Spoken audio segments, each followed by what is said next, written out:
we have to really start with how fundamentally powerful culture is, all forms of culture, including visual art, music, language. We can rebuild buildings, we can rebuild bridges, we can rebuild schools, but if we do not incorporate our story, our art and our culture, our history. A cultural framework. The theme for our community is community, culture, and commerce. And that's not just what Ashe says, that's what everybody says. Part of the creative placemaking work is not about arts and culture on its own, but arts and culture as it is integrated in how we think of healthy communities. What's important to you? What's important to me? How might we use arts and culture to advance our joint missions?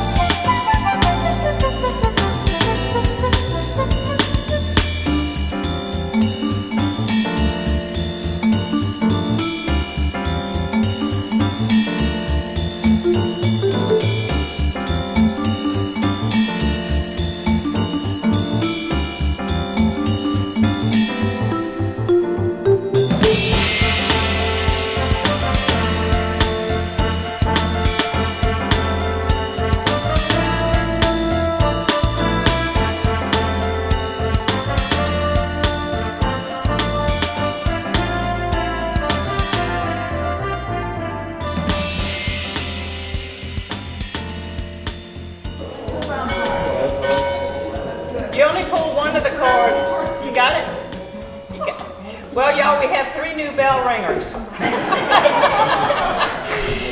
That bell has been calling people since 1874. I want you to know it's the bell that was originally with this church.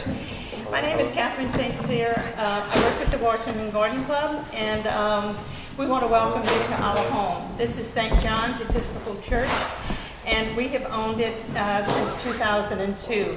And it's delightful, and we're just so happy to show it off. You know, we do everything we can to show it off. And it was an Episcopal church, and it was built by the people who actually were the parishioners of the church. And slowly they moved away and so they left it. There were about 10 people in the families left. And so we told them that we'd love to have the restoration of that church, but maybe we should own it to do that. And you know what you pray for, you get. And so we got it. And since then, we've been working to do it. There are a few things that we do. We do high tea, and we do plays, and we do a lot of functions here that helps us do that. And we also do a rental.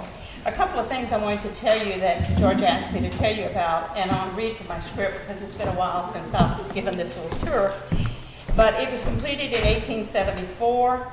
It was donated to the rectors, the warden, and the vestryman to further the cause of morality and religion at that time. And the architecture is in the tradition of the 19th century Anglican Gothic revival movement. That was known as the ecclesiastical movement, and that it is the Middle English Gothic architecture, and it was considered the architecture of churches at that time. And this is one of the few, I think there might be 2 others in Louisiana that are of the same architecture. So we really have a treasure here, and we are so grateful that we have that. The land was donated to us in 2002. It's on the historical roster, and we are very busy trying to keep it in the shape that we have it in, and we appreciate y'all coming. And now I'd like to introduce to you Mr. Ledette, who is our town councilman, and he will give you the Washington welcome. But we're glad you're here.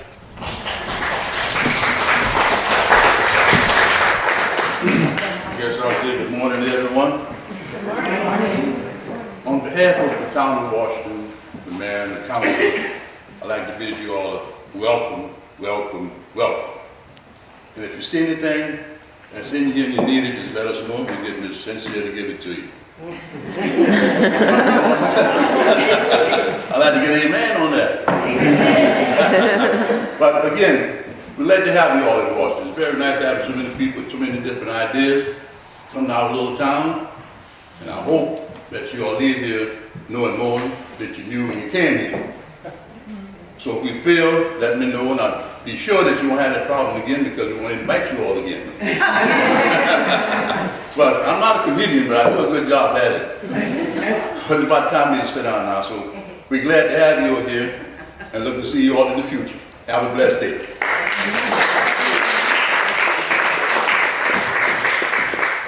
So do you want a mic or no mic? Mike. You prefer a mic just because? Okay. We're having this recorded, documented, so we're going to use the mic. Celeste, would you like to come up and say a few words representing the St. Landry Parish? Celeste Gomez, our St. Landry Parish tourism director.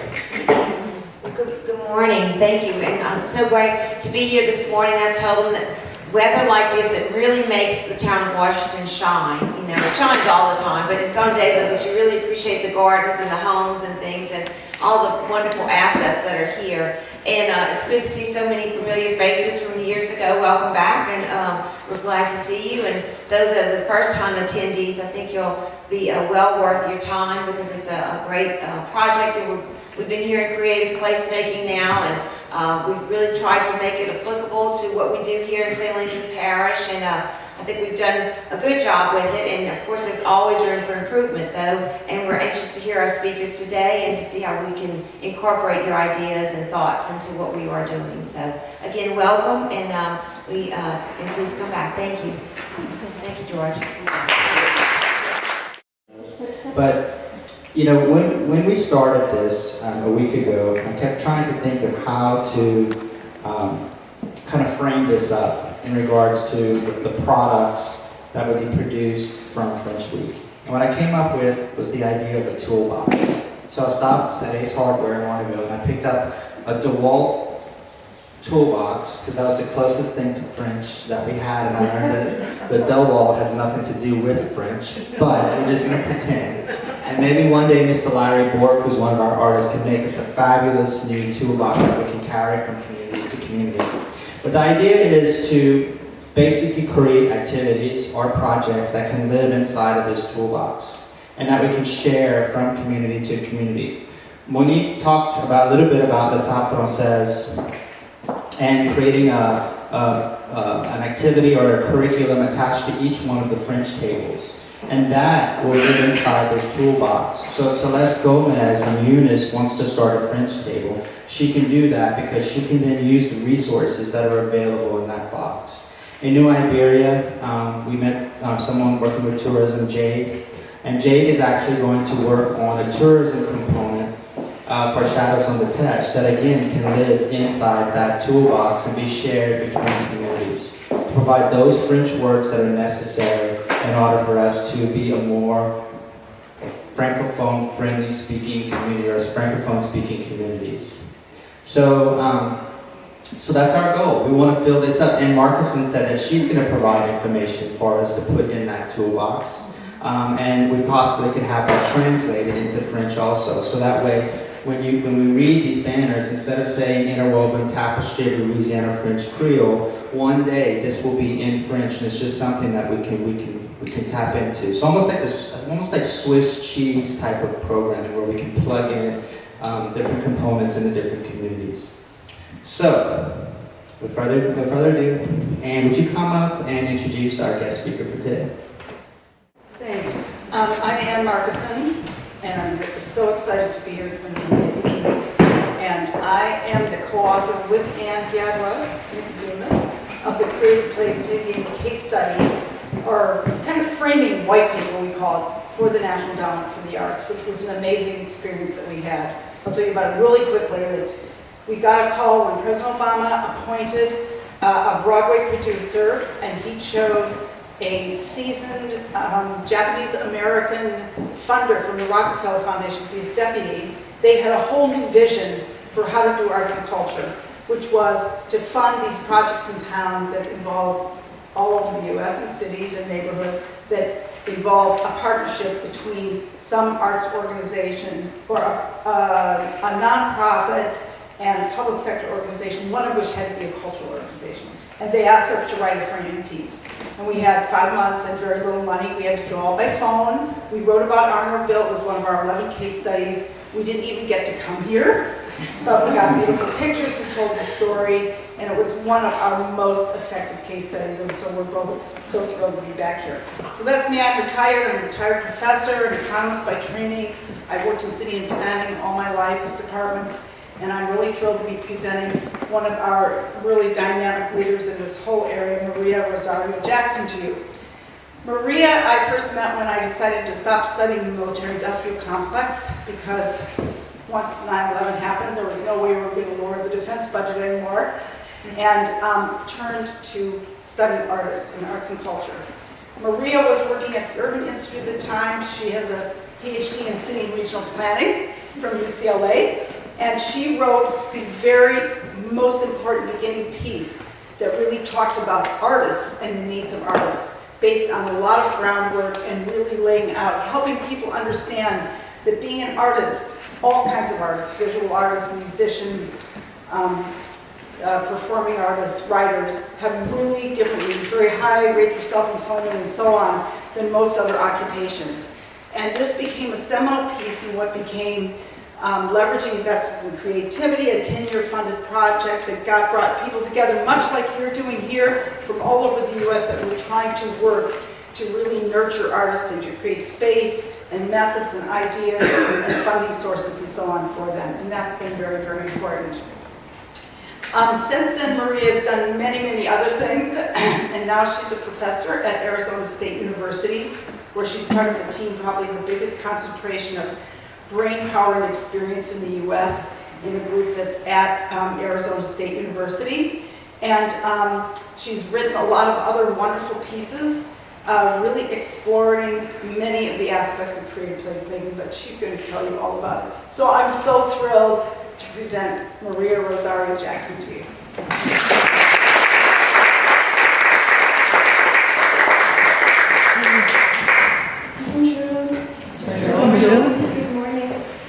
I want to start, thank you for that generous introduction. I wanted to thank the folks who invited me to be here. I think Anne had something to do with that, but Jackie and my host, Jackie Cochran also, Jackie Cochran and Jackie Lyle, I'm sorry.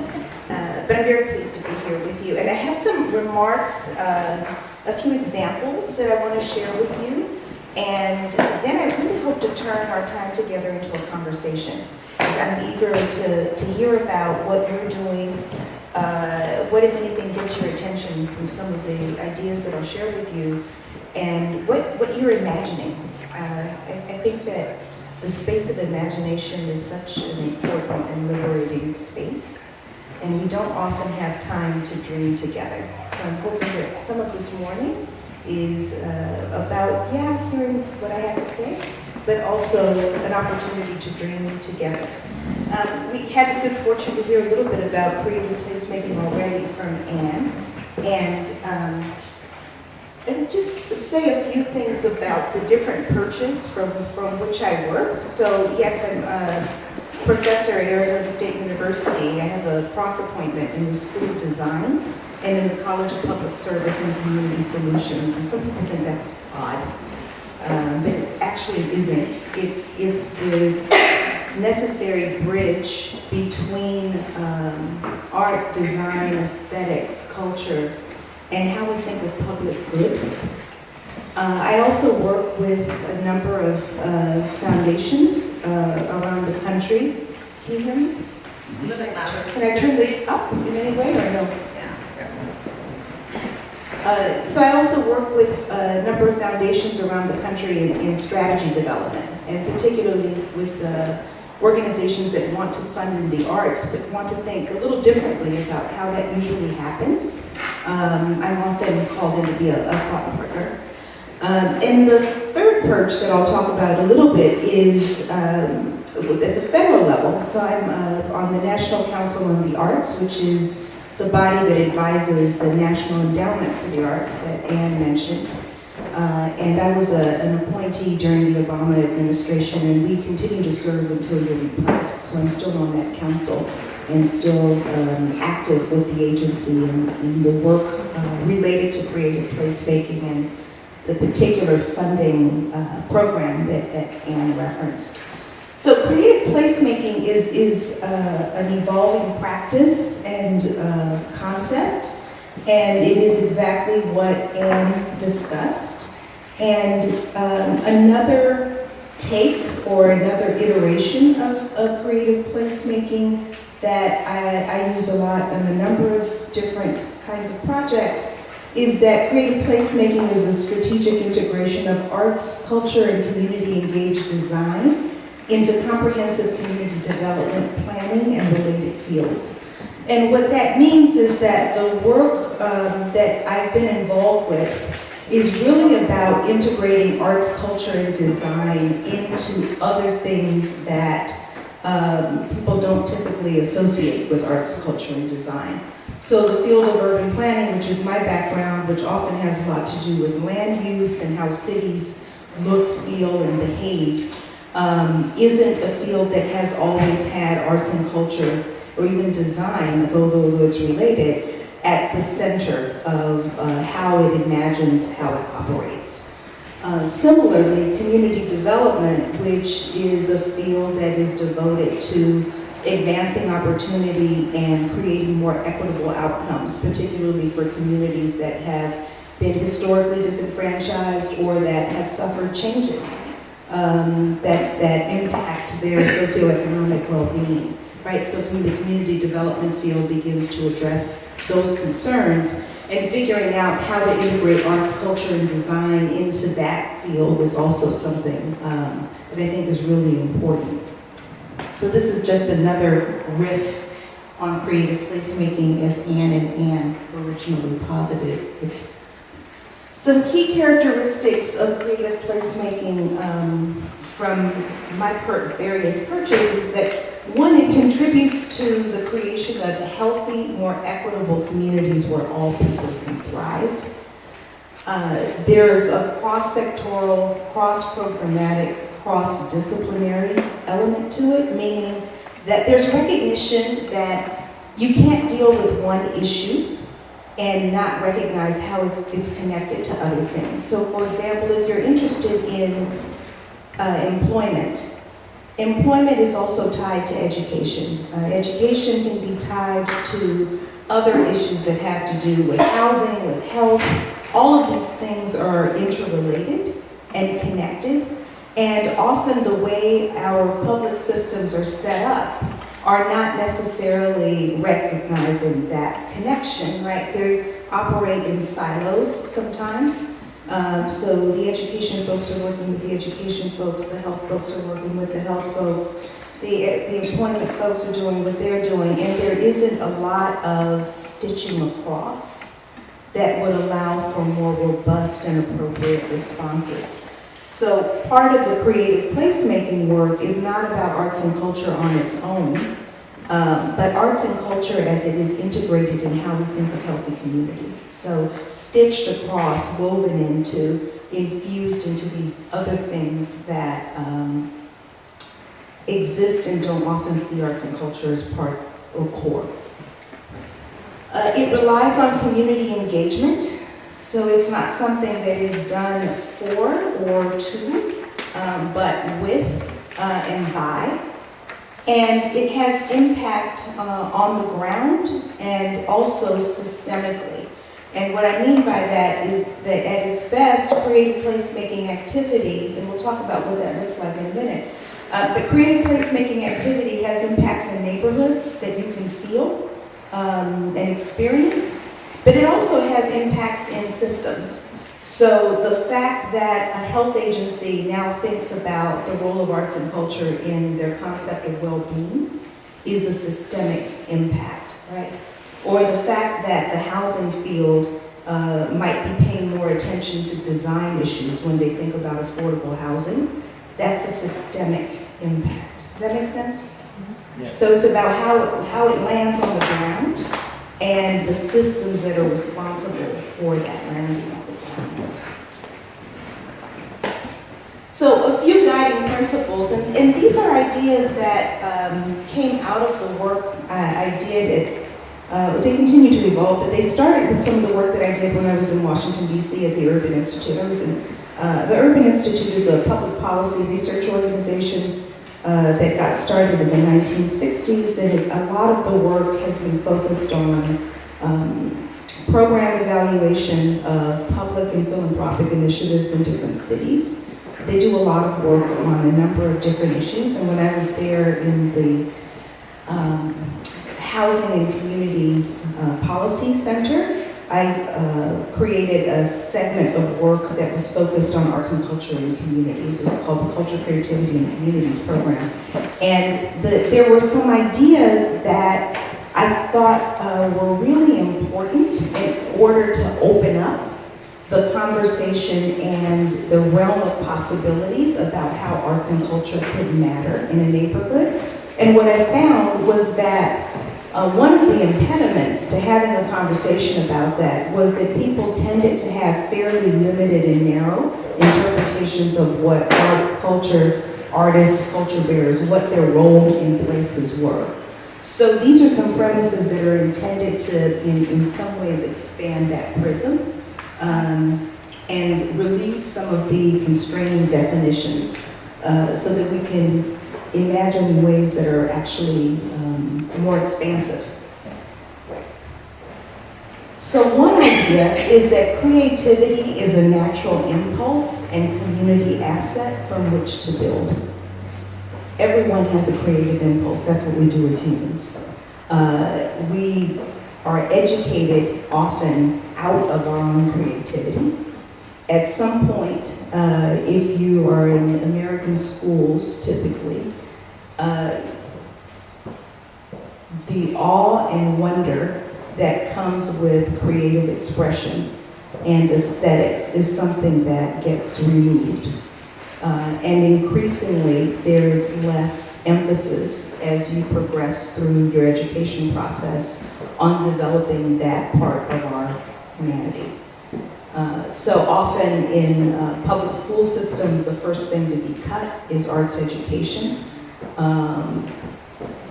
That's part of what helps us with our emotional intelligence. It's part of what keeps us balanced. And it's something that is really germane, I think, to being fully human and bringing that to whatever kind of work or vocation we end up with. So I want to underscore that creativity is a natural impulse and community asset from which to build. And I would say from a community development perspective, often that creativity and those cultural assets are things that are overlooked or undervalued. And we'll talk about that more in a little bit. So cultural self-determination is a crucial dimension of equity. And what does that mean? That the ability to tell your story and construct your own narrative is part of what it is to be in a just and equitable society. Right? So if you look around the world and throughout the ages and strategies to disempower people, one of the first things that happens is that you mess with their ability to hold their own narrative and create their own story, to make meaning. Language is stripped away. And I think many of you have some experience with that, right? That the way that you express, the way that you view the world is somehow manipulated. So I would argue that in addition to thinking about decent and affordable housing, environmental concerns, economic opportunity, that we also think about our cultural self-determination as part of what is a healthy community. Does that make sense? And if something doesn't make sense as I'm talking, y'all just shout out or raise your hand or whatever. Get my attention, and I'd be happy to clarify. So another premise is that cultural participation takes many forms and happens in a wide range of venues. It isn't limited to audience participation or formal cultural venues. And one of the things that I started doing many, many years ago when I first began exploring the cultural sector, if you will, was trying to understand what it was that people put in that cultural sector box. And what was true was that people think about participation in the arts as either audience participation or buying an artistic product. And in thinking about where arts and culture happens, often it's limited to those places that are explicitly known as cultural places. So a museum, a concert hall, a theater. And those are all really important, but it's only a small part of the picture of where arts and culture really happens. And I will apologize to Ann and Ann ahead of time because they heard me tell this story before, so it's a rerun for you guys. But when we were doing focus group discussions around the country to try to understand what arts and culture were in different places, we tested some questions, because that's what you do when you're getting ready to do research. You test the questions first to see if they actually are the right questions to get at what you're interested in. And we very naively, in a focus group discussion in Oakland, California, it was a pilot, so we were trying it. We asked the question to a number of residents who had been assembled from different neighborhoods where we knew there was a lot of cultural activity. We asked what kind of arts and culture what kind of art exists in your neighborhood? And the immediate response was, well, we don't have any, or we don't have much. And I said, well, say more. What do you mean by that? They said, well, we don't have any theaters, we don't have any concert halls, we don't have any museums. And what they were doing is they were talking about the physical spaces that anointed the activity in it as art. And that's only a piece of what we were interested in. So we said, we're not asking this question right. So we changed the question and we started asking, in your neighborhoods, what do you find that is moving, beautiful, provocative? What are the things that got your attention, really? And then the conversation got really rich, and people talked about all kinds of things. They talked about neighborhood festivals and parades and things that happened in church. They talked about garage bands and the way people landscape their yards. And I asked, is this art? Is it culture? And they started arguing. And that was a good thing, because they cared enough to argue about it. It was important enough that they wanted to argue about it. That was a sign of vitality. And we didn't have a dog in the fight in terms of where you drew the parameters. We were just interested in understanding what was important enough that they wanted to register it and that they were willing to argue about it. And it was this very interesting, diverse array of cultural expression. And when we asked, why does it matter?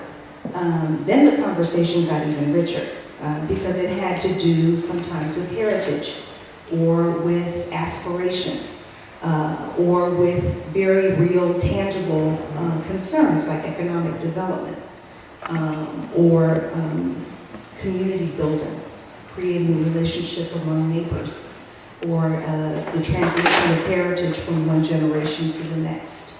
So there were lots of reasons that sometimes coexisted. And it was really wonderful to hear all of this nuanced way of interpreting a neighborhood or a community.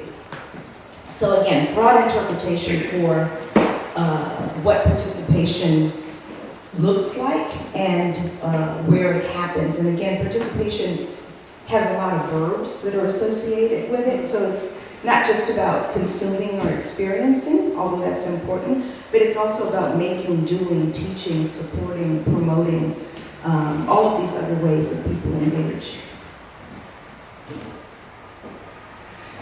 So this is one that is sometimes hard to grasp. The idea that art process can be as important as, or in some cases even more important than art product, I think is a really important concept to hold. Because a lot of times people think about, okay, well, what's the end thing? What's the thing that you're making? And that might have some value, but if you look at what actually happened, sometimes the most important value is in the process of making whatever that thing was. And in fact, the thing at the end becomes an artifact of what was really meaningful, which was that creative process. Does that make sense? So a lot of times, say with festivals is a kind of art form that I think can be very misunderstood. So a lot of times people think that festivals are only the 3 days or week when you have this culminating activity, right? In fact, with some festivals, the value is actually in the year or year and a half of the process of preparing for that culminating activity, right? And we tend to lose sight of the importance of that process and what it means in a community. What it means both for collective agency and personal agency. And that often, if you only look at the thing at the end, you may actually not be looking at the most valuable piece of what is available to you. So artists have many kinds of relationships with publics and roles within community, and I say publics very deliberately because I don't only mean audiences, and I think that artists are often understood as makers of widgets, makers of things to be sold or consumed, and that is certainly one role that can be played. But artists also have other kinds of relationships with people in that they often are in a position to help people find their voice or become a vehicle through which a story is told that otherwise wouldn't be told. And they're also really important because they, in some situations, help us all take responsibility for our creative lives. So when you think about other professions, like, say your financial advisor. Your financial advisor is responsible for helping you take responsibility for your fiscal well-being. Sometimes at its best, the medical profession is responsible for helping people take responsibility for their physical and mental well-being. We don't really think about who helps us take responsibility for our creative lives.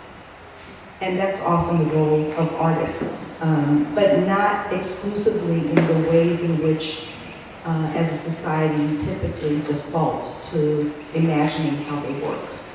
Right, so there's a lot of work to be done in expanding our understanding of the various ways in which artists can play really important roles beyond being performers on a stage or the makers of something to be put in a gallery, although that has merit as well.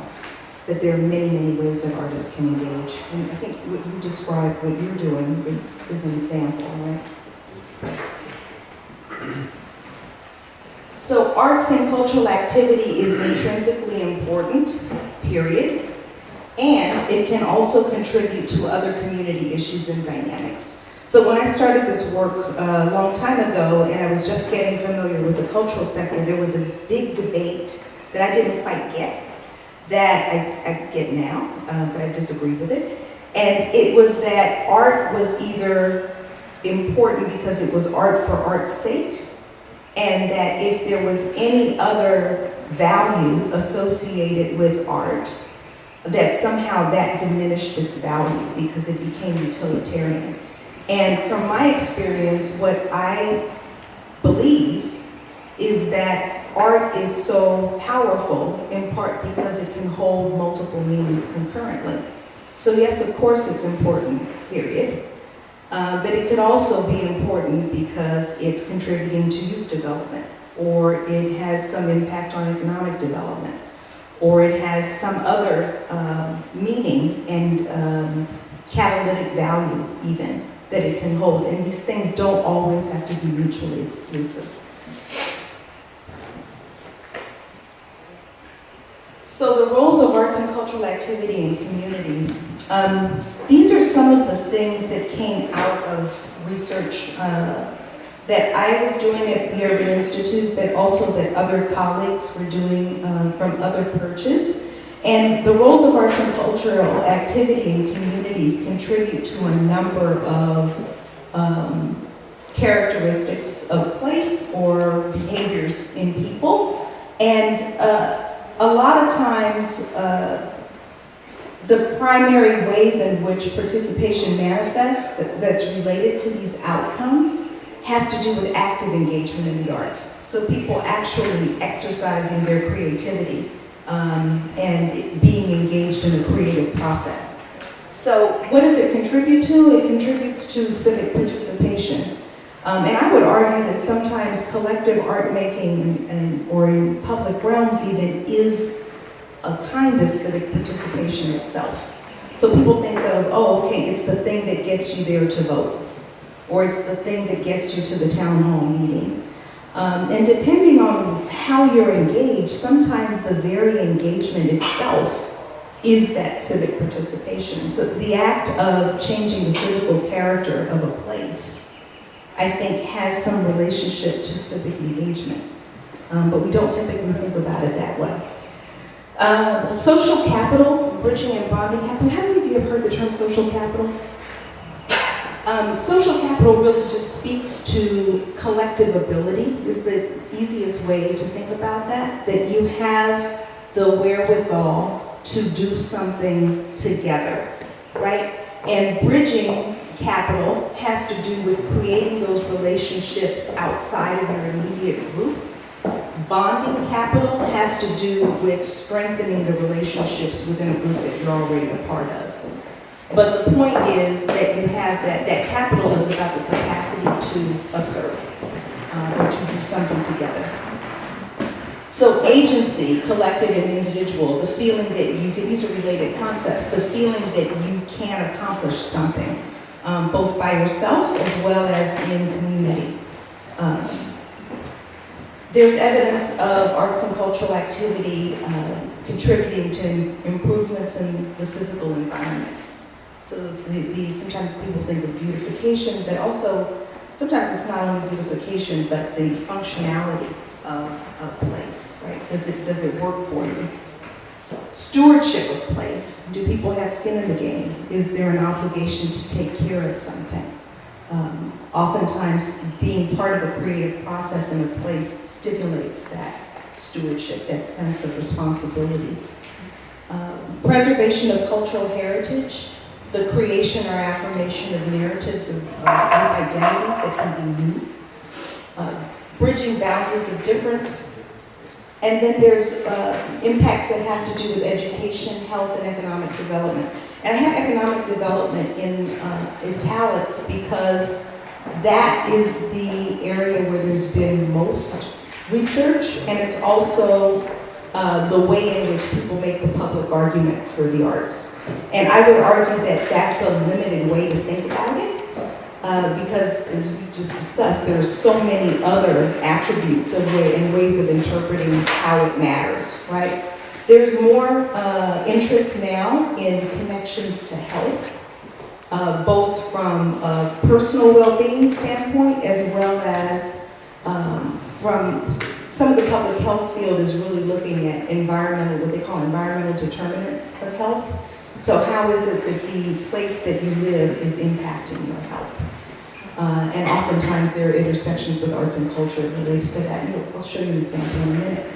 And education is another area where there's been a lot of research. When people look at education impacts, particularly among students that have exposure, say, to arts education or arts experiences compared to those who don't, and how that matters. So some examples of creative placemaking. But first off, any questions or comments about what I've said so far? No? You guys still awake? Yeah. Okay, I'll just say this, that I live in a somewhat, not yet qualifiable as a historic district, and we have a neighborhood that has a lot of concerns about redevelopment of parcels and about the commercial activity that surrounds us. And we're a strong group, and this just gave me so many ideas of things that we could do as a community, as this neighborhood, that would build our identity stronger, that more residents within the community could be more engaged with, and that would bring attention from outside, and then help us build our case for preserving the neighborhood as it is. But thanks. I was very interested in the way you incorporated the youth of the community and what their interests were in the arts and culture, so that you were able to get more insight into what interests them, which in one way got the youth to be more involved in the community and hopefully working with the community leaders or councilmen and getting something going that could involve the interests of the youth. There are some examples that will speak to that, so I'll move ahead into the examples. So this is a picture of, I believe this is Chinatown in San Francisco. There's an organization called the Chinatown Community Development Center that has done some really amazing work. So Chinatown, San Francisco is a historic area, but it has a lot of pressures because San Francisco is so expensive. And there are abutting neighborhoods that are always creating a pressure-filled situation for many of the residents in Chinatown that are not wealthy.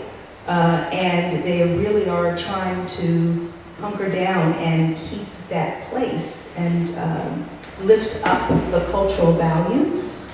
One of the things that they did that was intergenerational to some of the interests here was an initiative that they called Chinatown Pretty. And it was a photography exhibit that young people organized to lift up the style of elders in the community. And they did this really awesome exhibit that showcased regular people in the neighborhood who really had some swag. You know, they had some swagger and style.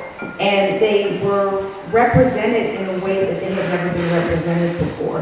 And in the process of creating that exhibit, it was an opportunity for young people to get to know the elders and also understand, you know, why they dressed the way they did and what they thought about fashion.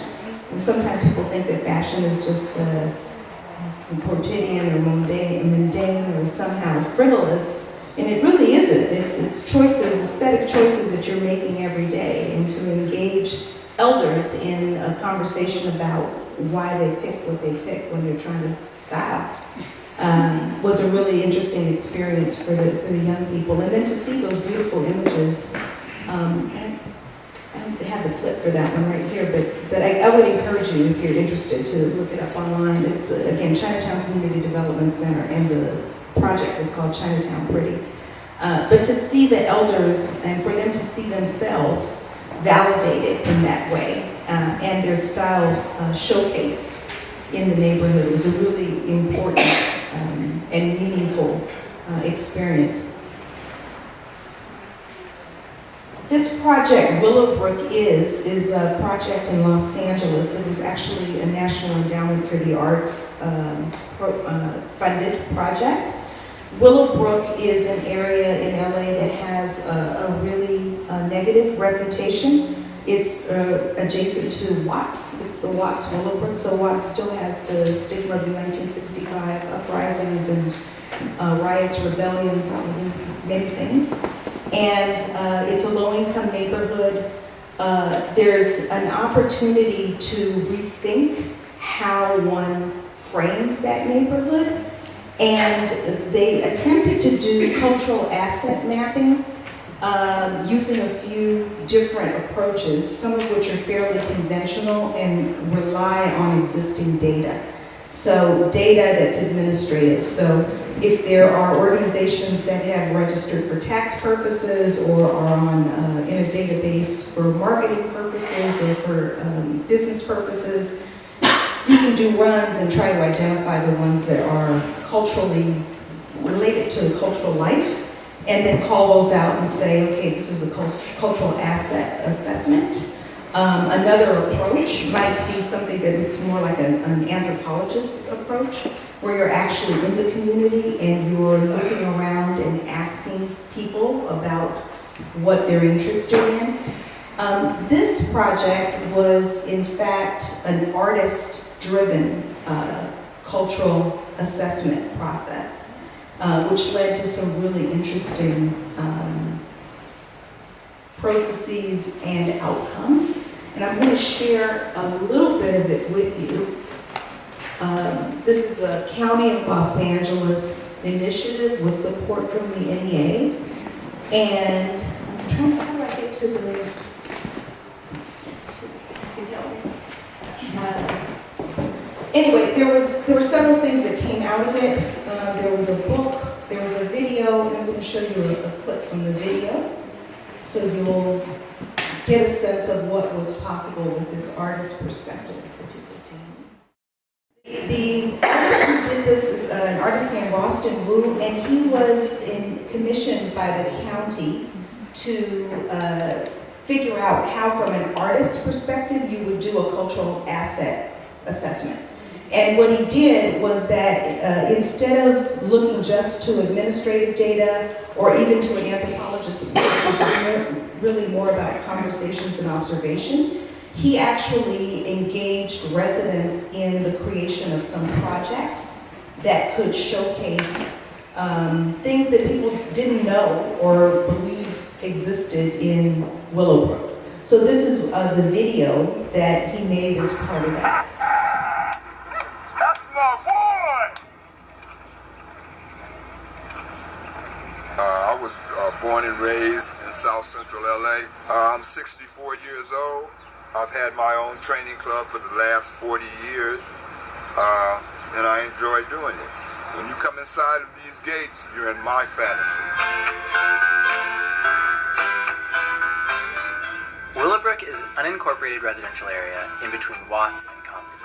It's an area that's receiving a lot of investment from the county, spurred mostly by the long-awaited reopening of the Martin Luther King Jr. Hospital. The LA County Arts Commission asked me to create an artwork that would connect residents with the people in charge of all that planning. When people think of the area, they often see a place defined by what it lacks or by its problems. But we wanted planners to be able to see Willowbrook in a much richer way. The Arts Commission had already worked with LA Commons to map Willowbrook's cultural institutions, but I wanted to find out how residents incorporated creativity in their everyday life. I used billboards, text messages, and surveys, and I went door to door, working with residents to discover and document what they loved about their neighborhood.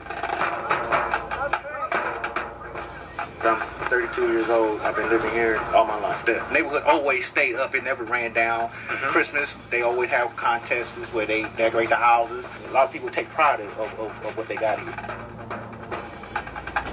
I made a book of photographs and stories showing Willowbrook residents with their homes, gardens, and vehicles. Toda esa piedra salía de aquí del 105 freeway.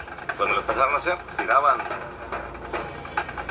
The big diesel trains, you know how the men sit up with all that power, and they would wave to me as a little girl. And I presented this all back to the community in a photo exhibition and festival curated entirely from residents' own work.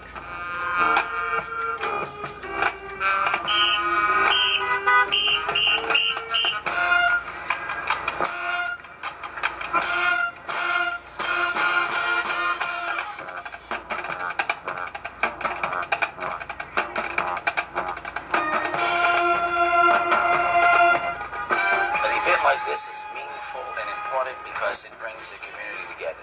It used to be predominantly black, and now there's different races from all over the world that have come into this area, and I think it's beautiful.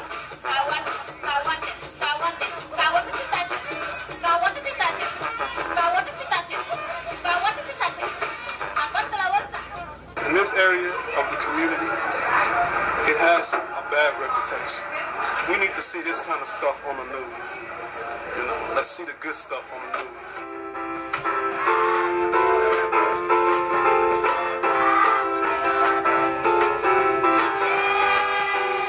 I feel if you're going to be in a neighborhood, if you're going to try to rebuild a neighborhood, you need to know your people. And once we find out that regardless of what you might think and how you might feel, we all are human beings.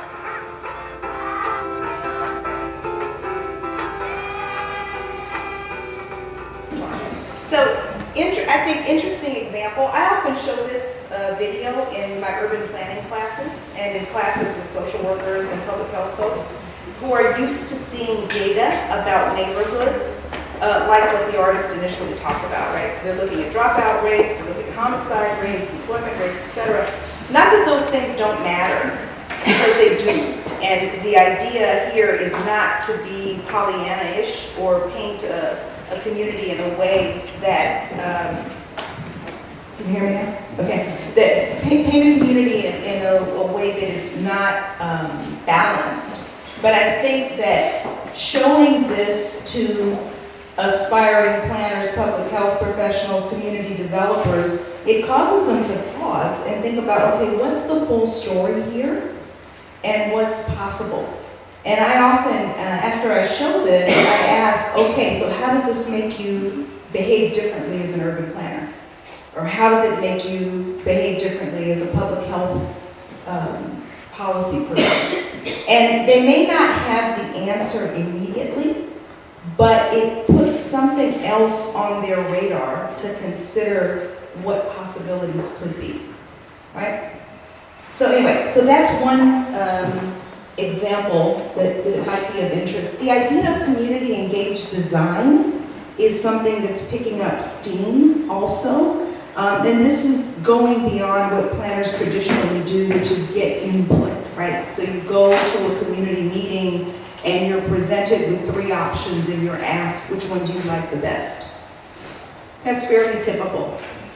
Community engaged design is really more about tapping into people's imagination and getting them to help design what it is that is going to be part of their community.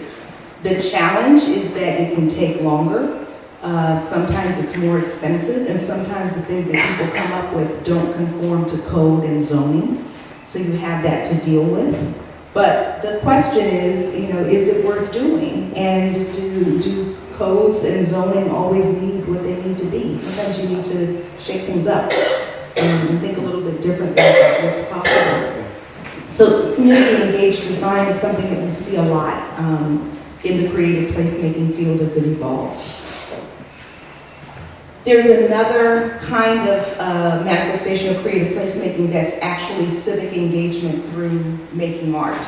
And again, in this case, there's several examples, and I'm going to show you another small video clip. But you think typically about music as the thing that might be the magnet to get you there, when in fact making music might be the deliberative process, right? So just last week in my class at ASU, I had an artist come in and do a songwriting workshop with the students so they could experience what deliberative process through music is like.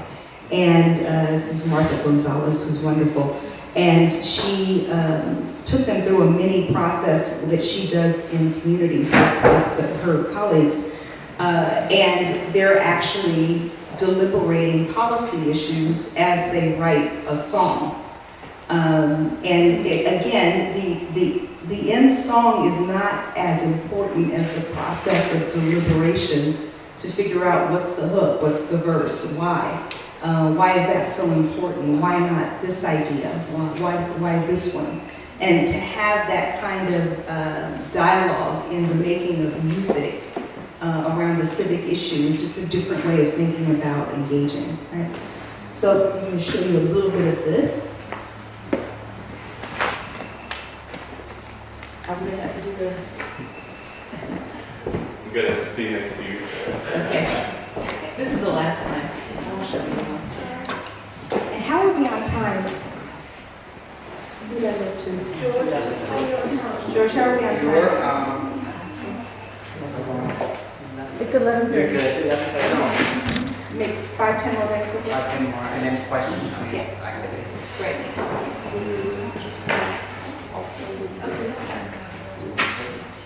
So this is a video that was put together by ACTA, the Alliance for California Traditional Arts. It's an organization that I've been working with for a long time. I'm on their board and have helped with some of their initiatives. Anne has worked with them also. Some work that I participated in, and she does some years ago. This is some of their most recent work in a neighborhood called Boyle Heights in East Los Angeles. And you'll get a flavor for, again, some other ways that creative placemaking can be happen. La entrada no me preocupa que no esté a 6 años allá arriba. So everybody may not be able to see this. So this project was supported by the California Endowment, which is a health funder serving the state of California. They have an initiative called the Building Healthy Communities Initiative that's operating in 10 places around the state. Boyle Heights is one of those places. And in the Building Healthy Communities Initiative, they're taking an approach to health that is relevant to what something I mentioned earlier. They're looking at environmental determinants of health. So what is it about a community or a place that is impacting people's health? And it can have everything to do from environmental issues to stressors having to do with lack of affordable housing or violence or any number of issues that will show up in your body as a health issue, and it's the result of the environment in which you're living. So some of the health work that they're doing are actually political campaigns. For example, in Boyle Heights, one of the issues that they're dealing with is people are trying to make a living.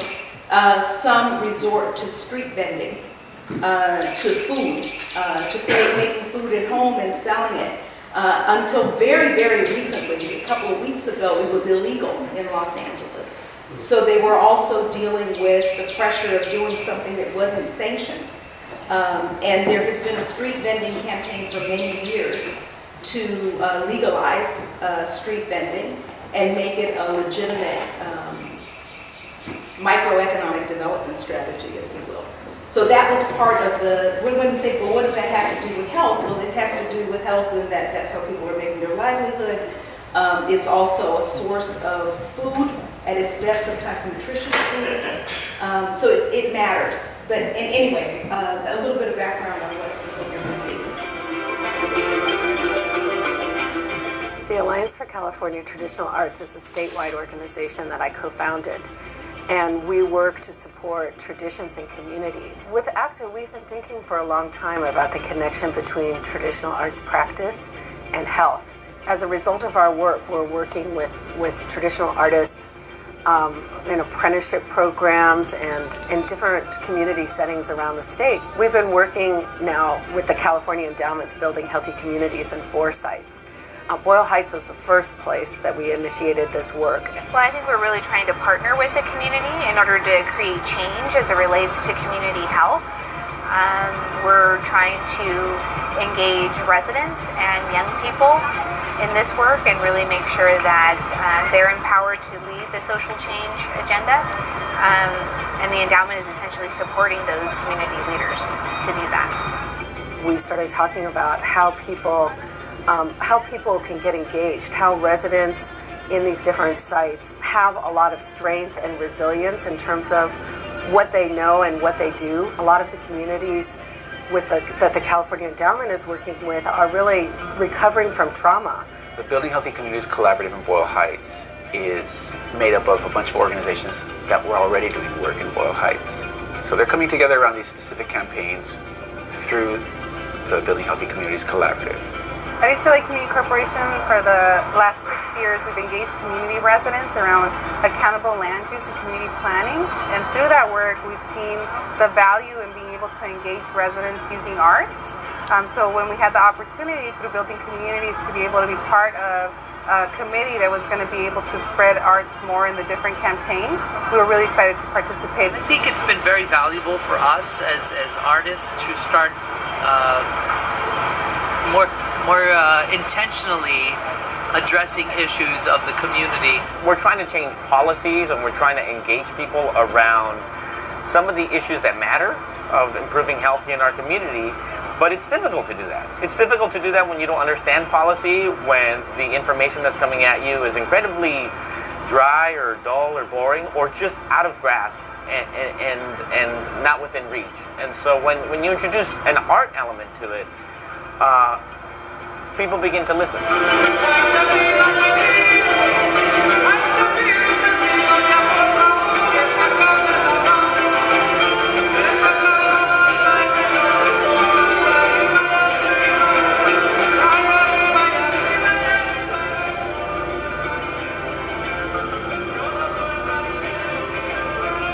All of us, we all took something away from it. We're walking away with something, but basically I think with pride, with our head up high, that we've accomplished something for ourselves personally, but also because of what we did, we're going to have an effect on other people and hopefully the future and justice. El fandango nos unía, el fandango le da familia a gente, ¿no? Te da unos amigos que acaban siendo tus hermanos. Y entonces ese sentimiento se reproduce aquí. Gente que andaba ahí como, digamos que pateando una lata en la calle, pues de repente encuentra un grupo de gente que le da la bienvenida y empieza a tener un brillo en su vida, ¿no? Yo digo que esto es como el son jarocho se integra en estos movimientos de conciencia social y justicia. They actually participated in our annual end of the year celebration, our posada, where we had over 300 people, and to have the group that worked and developed songs supporting the street vending campaign and be part of the posada, calling out our electeds and representatives of them being sure that they are working for the community and people. It was really moving to see people's expressions as they were participating. So they were able to connect to the work in a very different way. Y este es el collage dedicado a la lucha de vendedores ambulantes. Esos versitos los hicimos en el taller. Señora Caridad, nos vemos por la noche para las quesadillas de flor y huitlacoche. Nunca supe de algo cultural, de algo que yo no, lo fui aprendiendo aquí, porque aquí me valoricé como ser humano. Y en nuestra patria pues muy poco nos conocen, porque somos pobres, casi no somos escuchados. Pero para mí lo que ahora escuché y he aprendido algo que es bonito, nuestra cultura, nuestro país, y todas las personas que estuvieron lo dijeron con orgullo, y yo lo digo con orgullo. So if you're interested, it's on YouTube. They did this thing on restorative justice, so alternatives to traditional police treatment of different grievances. And they actually worked with an artist who is a DJ and does, does a lot of work on radio, which is one of the traditions in Boyle Heights, because there's been a lot of radio tradition. So they were training students on how to do interviews and how to interrogate a topic. So it's really, really interesting work.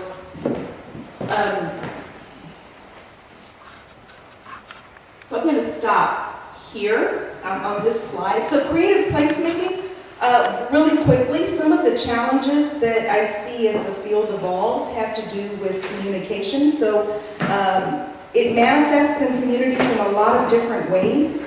So it's not always easy to imagine an example, to call up like an example and that's it.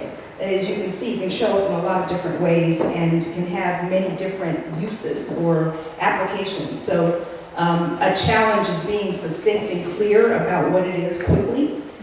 The industry standards of success, a lot of times with community development in particular, what they're looking to as signs of success isn't necessarily associated with the immediate things that we think creative placemaking can contribute. So social cohesion, agency, stewardship, these are often what I call preconditions for other kinds of change.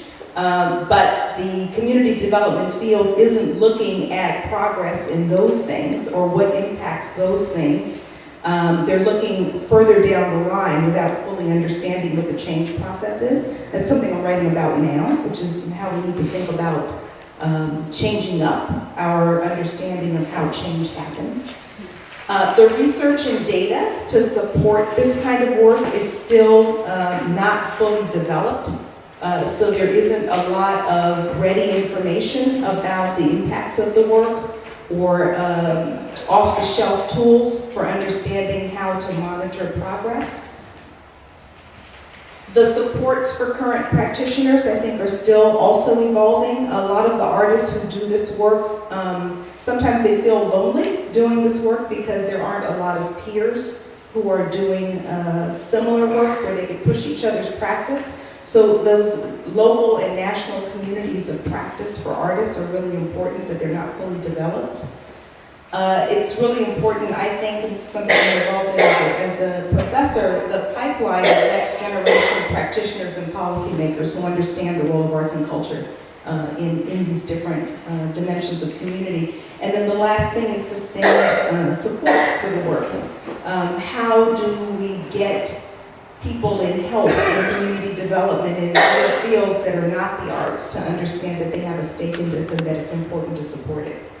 So I'm going to stop there and open it up for conversation. I'm eager to hear questions, what got your attention, what's going on here. Yes. I like what was done with Boyle Heights getting the community involved. And you say there's a YouTube site, it's just Boyle Heights? So it's Alliance for California Traditional Arts, Building Healthy Communities. If you put that in YouTube, there's several videos that will come up.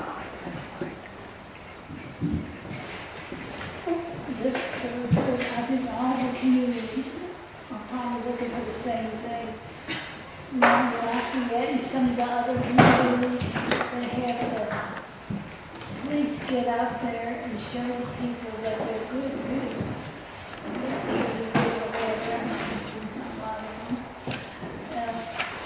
Go and meet they go and meet the people in poor areas and the children. They even have a summer program started in Lafayette. So when the kids get out of school, they pick them up in a big van and take them to camp and bring them home. Great. Yes. Yeah, there's some interesting work.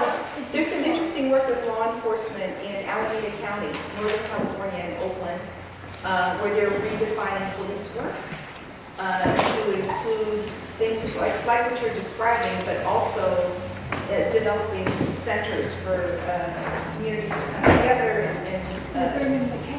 but they're thinking of that as police work, which is a really interesting shift. Yep. So I have a question concerning the cultural asset mapping, the way that they went out and created different photographs and kind of, the gardenings and different things like this. So how did that contribute? What was what followed that after they did that? That's a really good question. So I think one of the things that happened, and I'm eager to follow up, the county supervisor whose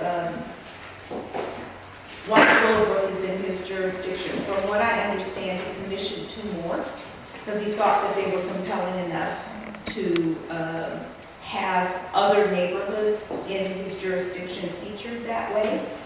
I don't know, other than for the purposes of portraying a different narrative for some neighborhoods that have had a long-standing, very negative narrative. I don't know beyond that public alternative, if you will, for understanding how that community is. I don't know if it's influenced other policies. So that's a good question. I would think it would. I would think that if you take the community and you show off what people were not aware of as an asset or didn't consider an asset, that it should change some mindset as to policing or policy or government or economic development. I would think it should be able to help them to see in another direction. That's my intention in showing it in classes, right? Is that there's this other way of interpreting a place that can lead to different conclusions about what's possible. But to answer your question specifically, I can't think of specific examples of what was triggered as a result of this particular project, but I think that you're right. It has to have some impact. Right. I was talking with someone, there's an organization called Policy Link, which is a national organization that's very focused on expanding opportunity and equitable outcomes in communities all over the United States. And I was talking with someone there who is involved in their research and evaluation unit. And I was sharing this project with them, and I was asking, I said, how would you fit this into your way of working as a researcher and evaluator? And it was very interesting insight. What the person said to me was that maybe sequence matters. So if you were to work with, say, a planner who wasn't that familiar with this place, and you showed this first, and then they saw some of the other statistics that tend to be more deficit focused, what would that do? Would the sequencing of how you introduce a place to a person trigger a different kind of response? Right, so instead of seeing all of the deficit focused interpretation of a place first, and then maybe seeing this, what if you flipped it? It's an interesting question. So I'm very interested in the work that I'm doing around the country, but also in Arizona, in how, I have a public administration background as well, how do planners and public administrators, if they were introduced to communities in ways that were more humanist in their root, whether through art or through other kinds of experiences, how would they do their work differently if that was part of how they were expected to understand the place? I think I agree with her in that they incorporated all of the citizens together and brought the positive things that may, shed light on them. The video article was Roston, R-O-S-T-E-N, Woo, W-O-O.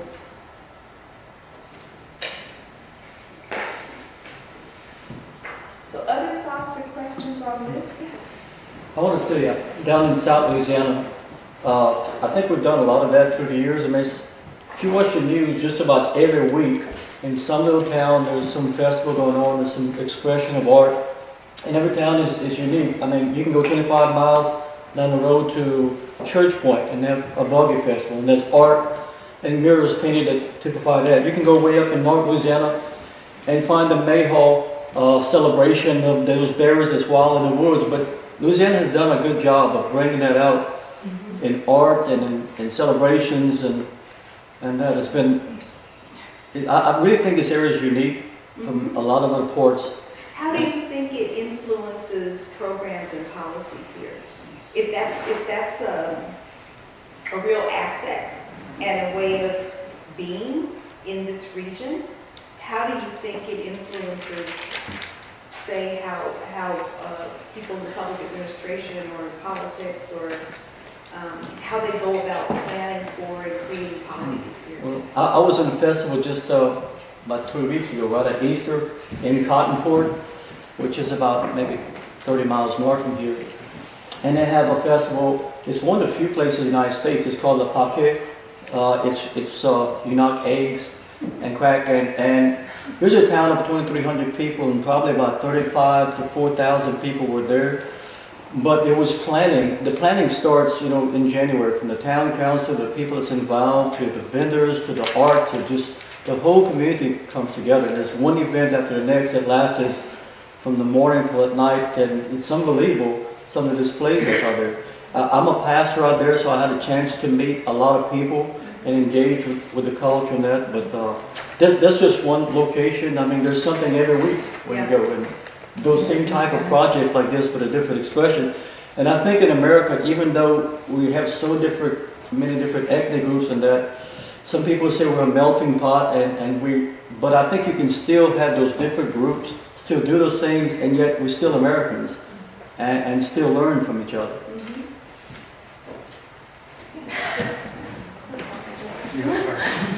You spoke about health being part of these processes, and I think when we hear the word health, we immediately think of physical health, but I'm wondering if in the research there were any findings about improvements in mental health, and if so, did that influence new practices in these communities? So there's a report that the Alliance for California Traditional Arts did with a researcher at UC Davis that was looking at mental health issues among immigrants. And what they found was that connection to, particularly here, it's not going to sound earth-shattering, but that connection to one's own culture is a really important dimension of mental health. And that as people are disconnected from their culture, it has negative impacts.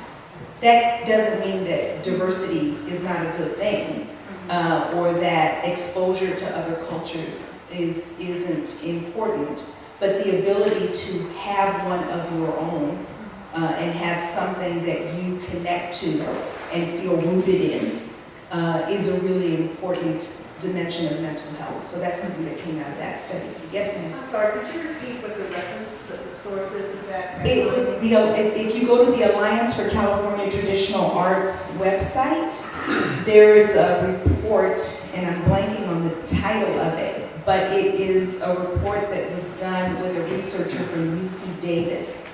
So Alliance for California Traditional Arts is where that report lives, though. And he ties together identity and mental health, yes. Yeah. So in regards to festivals or events, I can think of one that affected policy in a not so good way. And I think we do need to reference that though. Trail rides in Louisiana, in South Louisiana, are part of the Black community. And policy has been passed, or legislation has been passed to prevent them from gathering. And I think that's an example of, negative policy that has been passed. Mm-hmm. Why did they do that? Do you know? What was the issue? I think there was some property owners that were complaining about the horses trampling on the lawns or something. Traffic issues. But then that also brings up the idea that with Mardi Gras, we celebrate Mardi Gras, and it creates all of the same problems as well. But if that is legal. Right. So there's, I think there's, by looking at the different groups that make up that melting pot of Louisiana, we have to be cognizant of the fact that some of them are being excluded, and that we need to work harder at including those groups and making sure that policies that are being passed protect them and their cultural identity. I think that's a really important point, and I think it has to do with the idea of cultural equity and people's rights and access to resources that allows them to create and transfer culture from one generation to the next. And the question of the extent to which that is available, right? I think that's what you're pointing out, is that it's not always equally available, particularly to some groups that have been historically marginalized. And groups that have historically, in my view, groups that have historically been marginalized are even, that kind of resource is even more important, because there is a process of rebuilding roots that have been done damage. And that's I think, a really critical piece of a just community, right? Do you have the ability to rebuild those roots or to grow new ones? And if you deliberately had violence done to those roots, the space and resources to repair and do what has to happen to be whole again is something that we don't pay enough attention to. Yes. I think the project that uses photography is very effective, and it's a good takeaway for all of us, because I think, like in tourism, it's hard to make reference about the economic development to quantify things, and a lot of those things are not tangible. So you have, pictures worth 1,000 words. So you can actually exhibit your cause and your place through these images positively. And I think what happens a lot of times, we'll go, I'm gonna say, like the garden club, we'll go and try and attack to our elected officials about litter in our communities. And we'll, you know, we've always taken that approach of showing them where there's a bunch of litter. Why don't we start out our proposal or our presentations with a positive image and show them the beauty and let them see that first? It's like you're saying, how do you present things? What goes first? And then you hit them up with, you know, well, and these are some areas that really need to be addressed, but they're already on the defensive. You're going to show them negative imagery from the get-go. So if we go with that idea forward with the trail ride, let's show them, first of all, of course you're going to hear the people that have been inconvenienced first, and they're the loudest. But let's show, first of all, what this does, you know, that your parking lots are full. You know, you're selling out of all supplies when these events take place, because they bring this new money into your economy. So again, it's all about the presentation, and to have that in our minds about our presentations first, to be positive, you know, to show those unique facts. And that litter, and you know, about policy, our government leaders will be very proactive and send out our crews, public works, to beautify our communities when we're going to have an event. Well, why can't those things be ongoing throughout the year? And that's the thing. So that's a thing about policy that we need to address. You know, there's a lot of things. Good points. Making us think. Thank you. Yeah. I guess well, that was just great.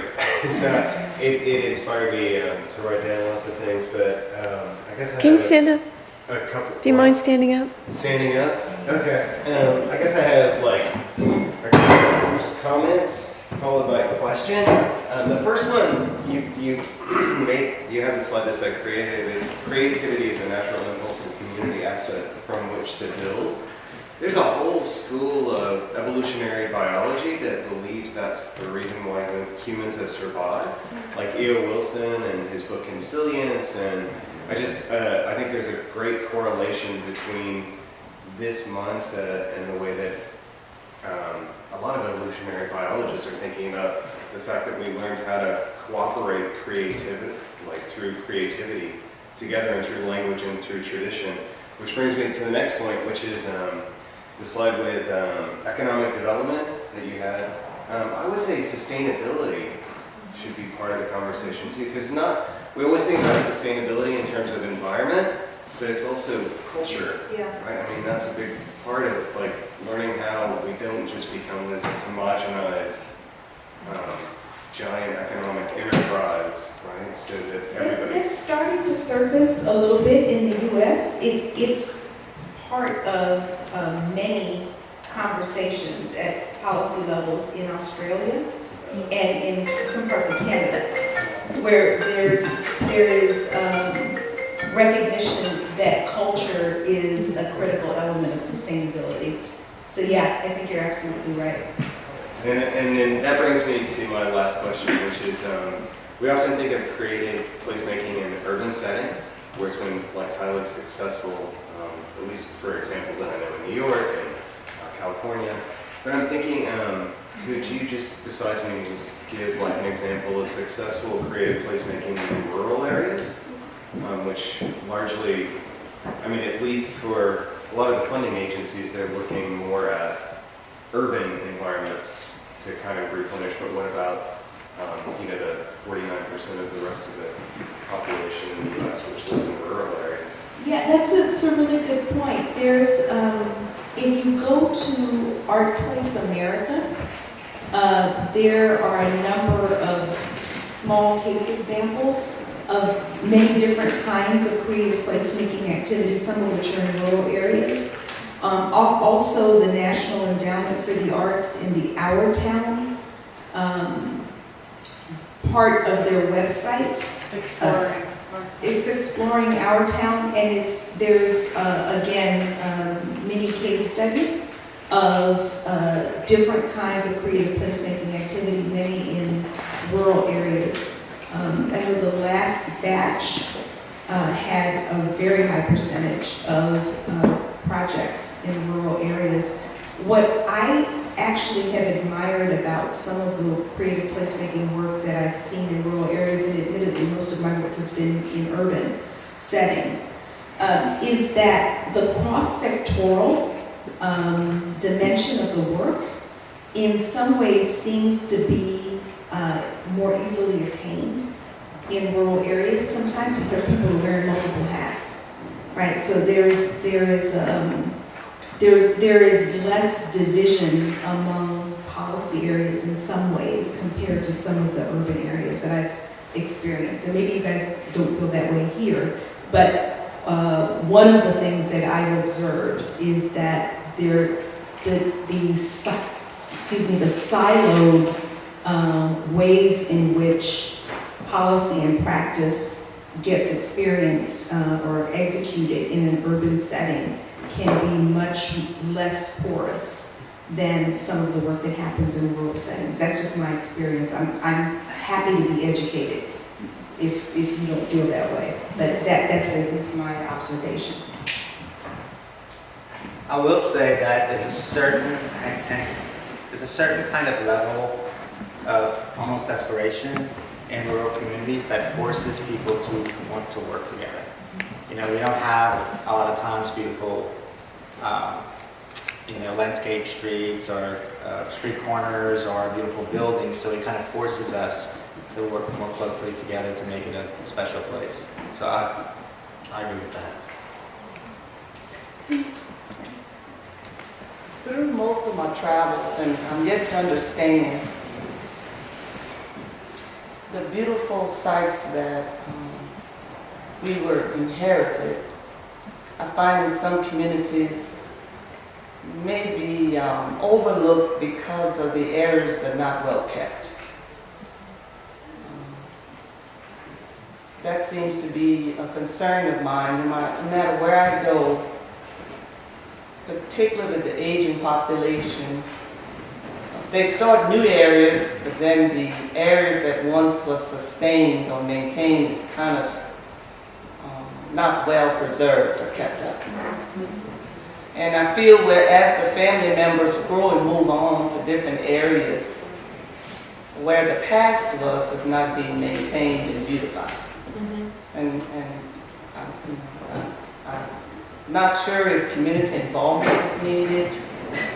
We can incorporate the youth to become more involved, kind of carry on the traditions, but this is something that I observe and would like to at least have people become more involved in the upkeeps and the maintaining of the beautification. What you're bringing up for me is the idea of stewardship.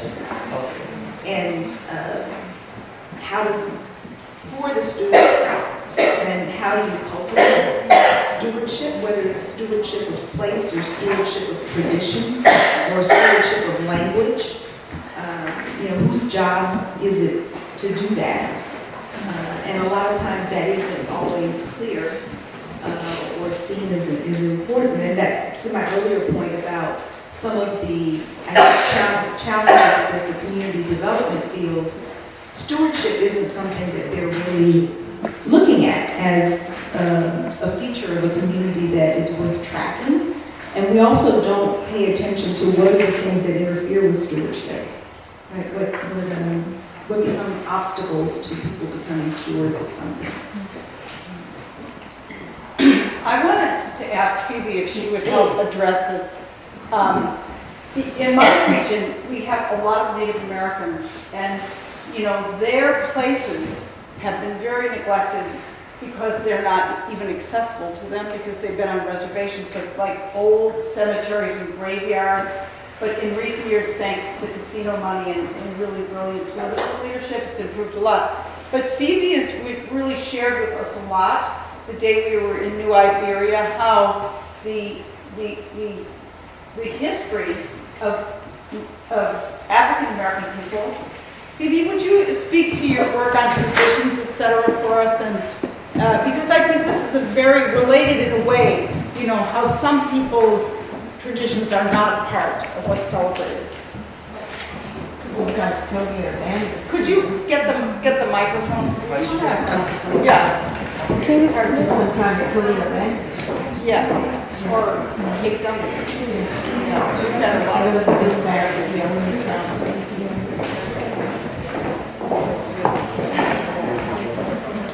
Thank you.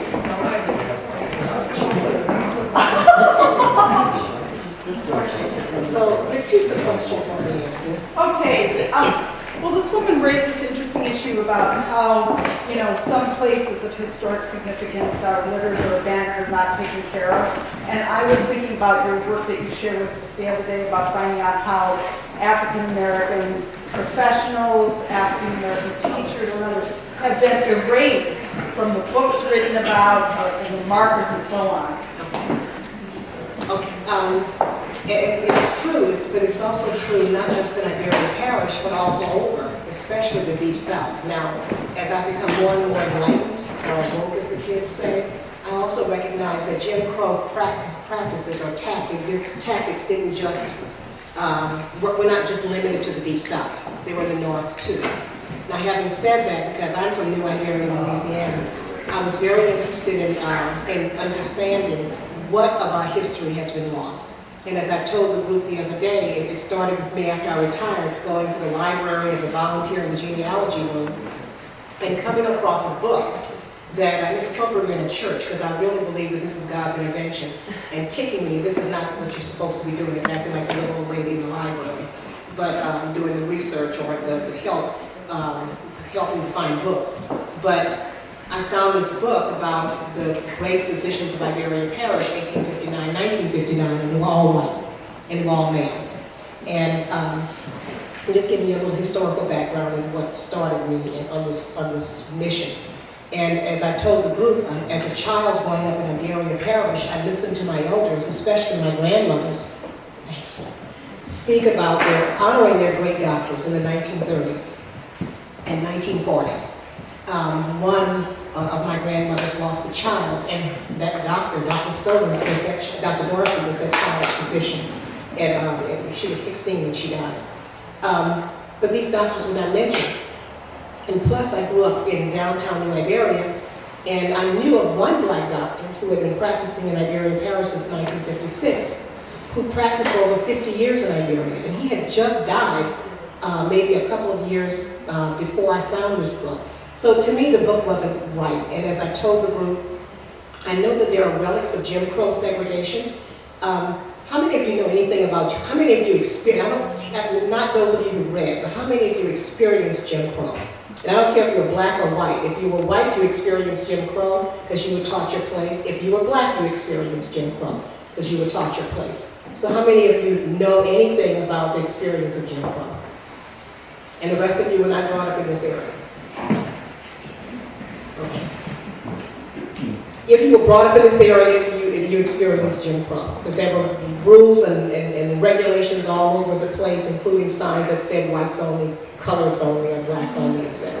Well, one situation, I would think that we lost our language because they forbid the speaking of French on the school grounds, so we sort of educated and we lost a lot. But there were no laws that said, that legalized that. No, I know. Right. There was crafty, greedy developers and speculators, and they took advantage of people whose first language was not English. But there were laws that did not protect blacks. There were laws that said blacks could only, but there were laws that said blacks could only receive services here and through this door or through this window. Like my father coming back from Korea, he would tell us how they stopped at a little town in Mississippi, and they were so hungry. The white GIs, veterans, returning GIs, could go through the front doors. The black GIs had to go to a hole in the wall in the back of the restaurant. So we're not going to get into what that does to a human being's spirit and sense of identity, because I think we can all understand that. But this is 2018. It was actually 2017 when I found the book. And there's a reason my family educated me and educated my siblings. It wasn't just so that we could have a great life. It was that so we could better our community. And for me to take my education that I acquired over many, many years of study and the experiences that I had, and to just let this go That was not part of my DNA. I couldn't make that decision. Sandra, I'm sorry. Oh, I was just going to say, I did not grow up here, but I'm executive director at Tesh Center for the Arts, which used to be a movie theater for decades. Yes. And I have people come through the door today saying, black folks sat up in the balcony and white people sat down, and people alive today are saying that. And it's again, I'm not trying to revisit Jim Crow, but I don't want us to forget what Jim Crow was about, and that there are relics of Jim Crow that are still alive and well. The most egregious era or manifestation of Jim Crow, if I can use that, today, is all the history that has been lost, all the information that has been, the memories that have been lost about blacks who served in certain positions of authority, of power, of whatever in the parishes. For example, in Iberian Parish, we had 22 black doctors who were associated with Iberian Parish from from the start of the Jim Crow era until the end. And in Iberia, the Jim Crow era of segregation didn't end until 1970, when my high school class desegregated, I didn't say integrated, desegregated New Iberia Senior High. We were the first class first sophomore class, because it only started at the sophomore level at that point, to integrate the school. And it was the right thing to do. Desegregation on its way to integration was the right thing to do. It should never have been a segregated school system. Again, discussion for another time. But again, I recognize that these things were lies that I found in the library. I don't have grandkids, but one day I'd like to know that my grandkids will go to the library, read books, and they'll come across books that are more about enlightenment and about them understanding truth. I don't believe in getting rid of books and burning books, but the book was eventually pulled from the library shelf. But I found another one. And so I didn't raise a fuss about that, but I'm writing a book to basically overrule that, overwrite that, because it's about the great physicians of Iberian Parish, but it's inclusive.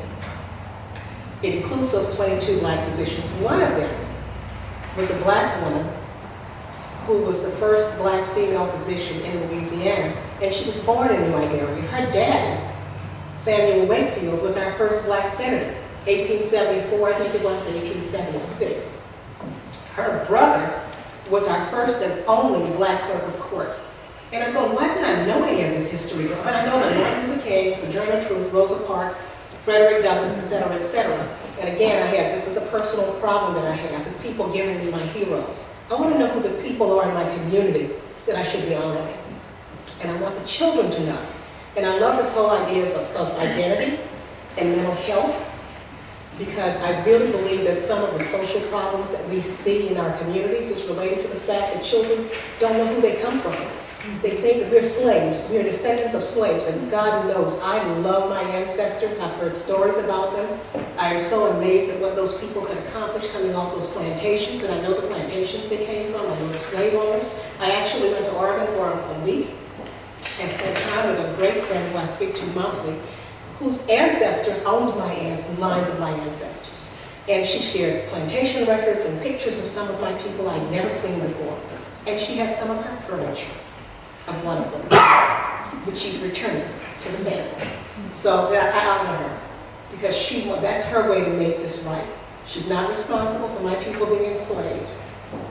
She is a beneficiary of the kinds of the benefits that her people were able to earn from that free labor. And she recognizes that, but we're good.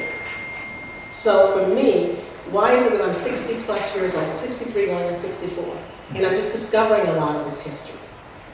And why is it that until I started talking about it, no one else knew? Even when I went to the clerk of court's office, they argued with me that we never had a black clerk of court. And these are good friends.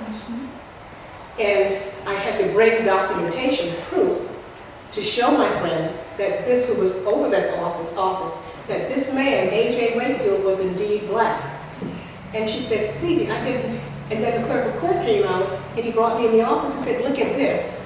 And the previous clerk of court, who had been there for many, many years and died, left him written records And in his written records, one of the paragraphs said, Iberia Parish's first black clerk of court, A.J. Wakefield. They had no idea what A.J. stood for. Well, it's Adolph Joseph Wakefield. But from 1884 to 1888, with the pictures on the wall in the clerk of court's office, there's a space. So one of the things Mike Thibodeau, our wonderful clerk of court, because I honor him very much, he said, if you can find a picture of him, I don't care what condition it's in, we're going to restore that picture and put him on the wall. And our wonderful parish president said, I don't care if you find a picture or not. If you don't find a picture of him, we're going to put a plaque on the wall commemorating his service and making sure that anyone walking in that room, when they read it, they will know about our history. So our organization that we've started, the Iberia African American Historical Society, has finally, we're getting organized. We have a 501c3 and a board now. But our first business is we are erecting a marker, historic marker from the state to Dr. Emma Wakefield, our first black female physician. And that's significant because unless we have indicators of black contributions to our parish, to our area, people think that all we are, again, are descendants of slaves. And we're trying to change that and educate our community, and it's a wonderful process because everyone, at least the ones that I am associated with, they're so excited about this. Black, white, Laotian, it doesn't matter. We're all excited about this. And it's an educational experience. I'd like to add to that.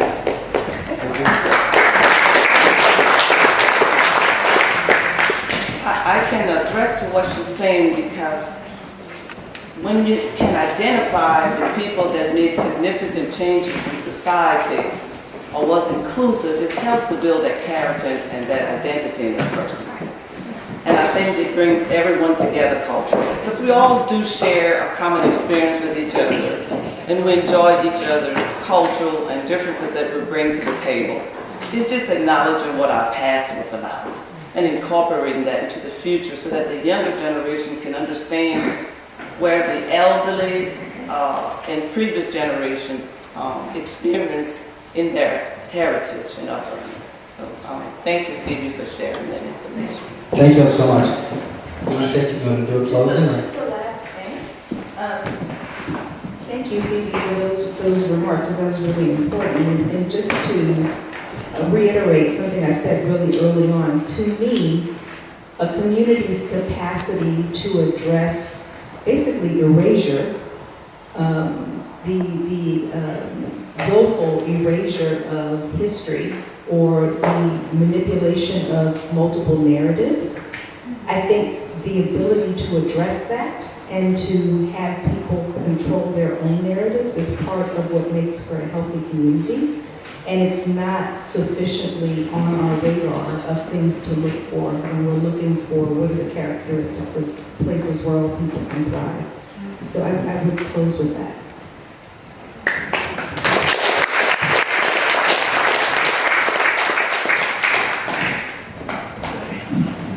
So right now we're gonna have a little lunch, and Peggy Feehan is here from Arnaudville, and she's gonna talk to us in the I guess what's the name of the building? Parsonage. The parsonage next door. Mavis, have anything to say? En français? Français, I like it. Certainly, I don't ever pass up an opportunity pour parler en français, jamais. Bonjour tout le monde, bienvenue à Washington. Pour les dames qui sont de Washington, merci pour l'accueil. Thank you for the welcome here. It's always a wonderful time to be together and to share and to listen to the notables who have learned and collected such good information to report to us. So it's a wonderful day, and everybody enjoy. Thank you. Our friends from Haiti, Martin, who will speak this afternoon, and Jean and Alex Bien-Aimé. Welcome to Washington. I'm sure it's your first time. C'est pas Washington DC, mais c'est Washington DC. Okay. Merci tout le monde. Bon appétit.